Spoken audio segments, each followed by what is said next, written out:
días. Ánimo.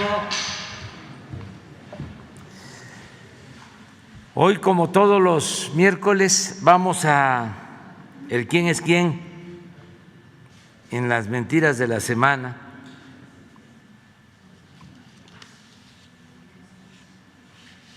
Elizabeth García Vilchis nos va a informar y así comenzamos y luego preguntas.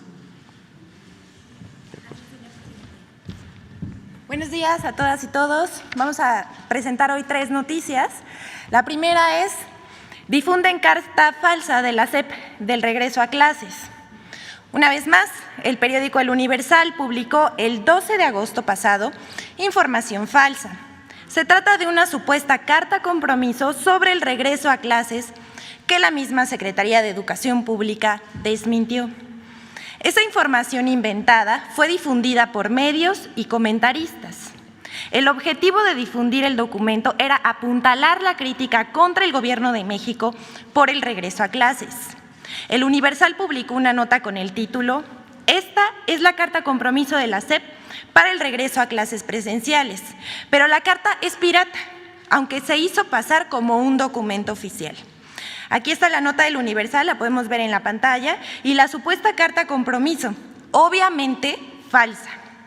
La nota describe la supuesta carta en la que señala que los padres de familia deberán revisar todos los días al menor, si el menor tiene síntomas relacionados con el COVID-19. A partir de esta nota se desató un debate sobre la responsabilidad del gobierno en la seguridad sanitaria de los estudiantes menores de edad. Aquí vemos también en pantalla periodistas y medios que difundieron la noticia falsa. Aquí hay un tuit de López Dóriga, Denise Dresser, Azucena Oresti, el periódico Milenio. A pesar de que la SEP advirtió que la carta era falsa, ni el periódico, ni otros medios, ni comunicadores que la publicaron desmintieron o aclararon el asunto. Aunque otros medios publicaron otra carta que también resulta falsa, porque no es un documento oficial. Sobre este asunto ya lo aclaró el presidente de la República, Andrés Manuel López Obrador, quien precisó que no se pedirá ninguna carta responsiva a los padres de familia en el regreso a las clases presenciales. Que nadie se preocupe, dijo, el regreso a clases es voluntario, no es obligatorio. Si no se quiere llevar a los niños, no se llevan. Van a seguir habiendo clases por internet. Actualmente, hasta la UNICEF está de acuerdo en que es mejor que niñas y niños regresen a las clases presenciales, ya que las consecuencias del confinamiento son más dañinas para su salud que el riesgo de contagio por COVID-19. Hasta aquí la primera nota. La segunda tiene que ver con el diario Reforma, que publica un título amarillista sobre la saturación en hospitales infantiles. Ahí está la portada, en portada, publicado. El periódico Reforma publica en su primera plana de ayer, 17 de agosto, una nota con el título "Saturan por COVID hospitales infantiles". Reforma exagera información sobre 9 hospitales pediátricos y materno-infantiles para dar vuelo a una campaña desatada desde la semana pasada en medios de comunicación y redes sociales con el tema del supuesto riesgo que corren los niños con el regreso a clases, y vemos a medios de comunicación, comentaristas y supuestos especialistas exagerando los contagios de menores por COVID-19, así como las hospitalizaciones y defunciones. Aunque cualquier muerte nos duele y nos solidarizamos con las familias que han perdido un ser querido, precisamos que la situación de los menores respecto a la pandemia no es como la pintan hoy los medios de comunicación y opinadores. Si tomamos en cuenta la información del IMSS, la institución de salud más importante del país, podemos tener una mejor perspectiva del tema. De 7,605 hospitalizados que había el día de ayer en todo el país, solo hay 128 menores de 19 años. es decir, apenas el 1.6% de los hospitalizados. En el caso de la Ciudad de México, de donde se ha difundido más información, había 1,019 hospitalizados en el IMSS, de los cuales apenas 17 personas son menores de 19 años, o sea, el 2%. Otro ejemplo es el Hospital Nacional de Pediatría. De 168 pacientes hospitalizados, apenas una tercera parte tiene COVID o sospecha de la enfermedad. Aquí vemos el cuadro del IMSS donde nos muestra que apenas el 2% de los hospitalizados son menores de 18 años.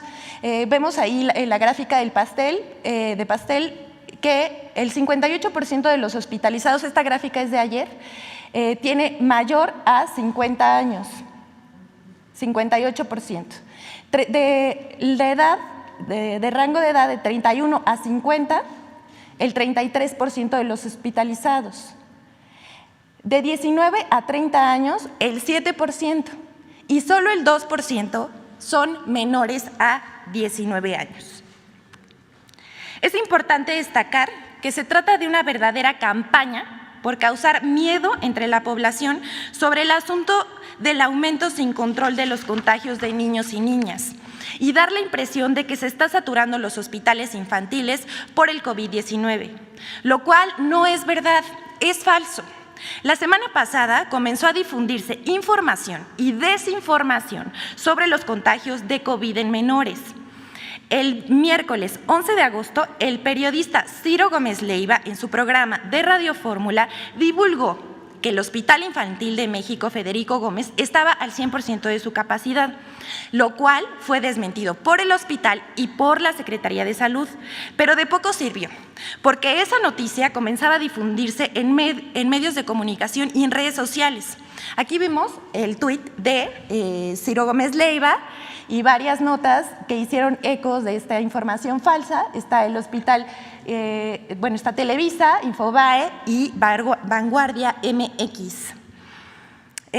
También queremos hacer la aclaración, el hospital ese día, 11 de agosto, tenía el 70% de las camas ocupadas solamente de COVID, que eran 18 de 26 camas.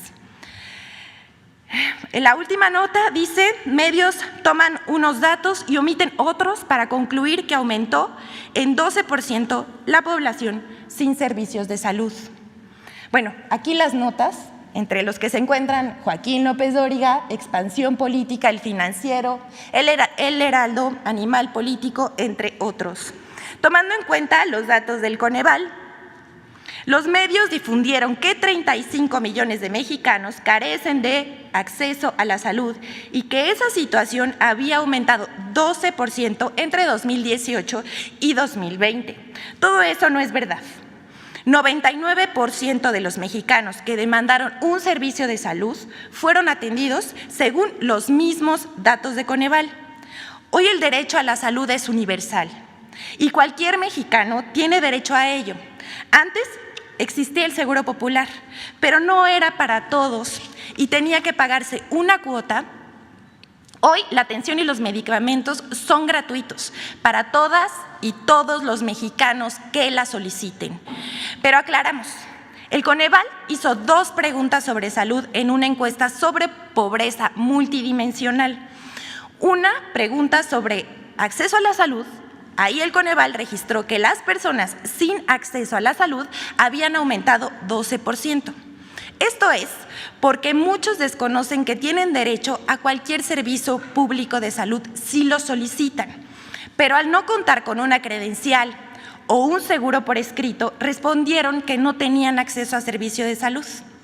El INSABI es una institución creada apenas hace 8 meses para promover el acceso universal y gratuito a los servicios de salud para la población sin seguridad social. Además de que en 6 estados no han aceptado el INSABI: Aguascalientes, Chihuahua, Guanajuato, Jalisco, Nuevo León y Tamaulipas, lo que explica la falta de conocimiento de muchas personas sobre su derecho a los servicios públicos de salud. Pero hay otra pregunta que registra el Coneval sobre el acceso a los servicios de salud que es más relevante. Durante 2020, en plena pandemia, 47.9% de la población nacional, es decir, 60.7 millones de personas, refirió haber tenido algún dolor, malestar, enfermedad o accidente, de los cuales 41.7 millones buscaron que los atendieran en un servicio de salud y fueron efectivamente atendidos el 99.5%, es decir, 41.5 millones.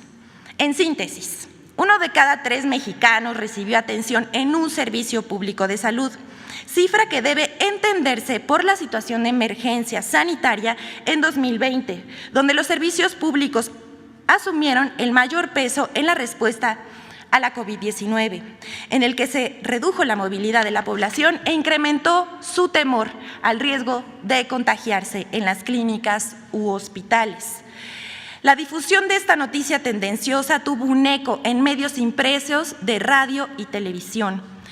Y también, nadie, o casi nadie, informó del dato del 99% de las personas que solicitaron un servicio de salud lo habían obtenido.